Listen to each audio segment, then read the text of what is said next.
तर विकृत अशोक खरात हा 7 मार्चला मंत्र्यांच्या घरी होता असा खळबळजनक दावा काँग्रेस नेते नाना पटोले यांनी केला। अनेक मंत्री खरातला भेटले असल्याचं पटोले यांनी सांगितलं। यामुळे अशोक खरातची भेट घेणारा मंत्री कोण अशा चर्चा सध्या सुरू झालेल्या आहेत।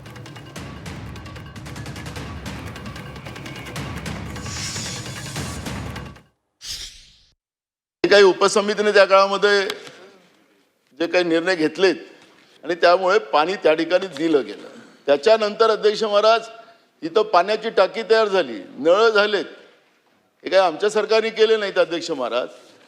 1.5 कोटी रुपये तुम्ही त्या देवस्थानाच्या विकासासाठी आपण दिले। हे काही विकासाच्या दृष्टिकोनातले काही जे प्रयत्न असतात, तुम्ही असो की आम्ही असो, हे करत असतो। पण अध्यक्ष महाराज, देशाचे गृहमंत्री असतील, राज्याचे मुख्यमंत्री असतील, अनेक मंत्री त्या ठिकाणी भेटीला गेलेत। 7 मार्चला तर हे खरात साहेब हे तर पुण्यामध्ये दिवसभर एका मंत्र्याच्या घरी होते अध्यक्ष महाराज। 7 मार्च, कारण की गुन्हा नंतर झाला, पुण्यामध्ये एका मंत्र्याच्या घरी दिवसभर होते।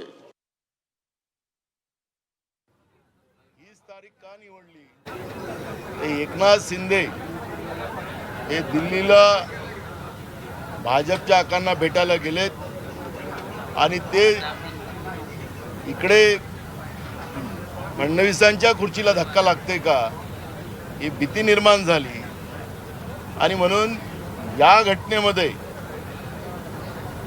जो राजकीय वास येतो आहे त्याचं कारण आहे की महाराष्ट्रामध्ये एकनाथ शिंदे असतील की फडणवीस असतील यांच्यामधला जो संघर्ष आहे तो विधानसभेतही आम्ही पाहिलेला आहे।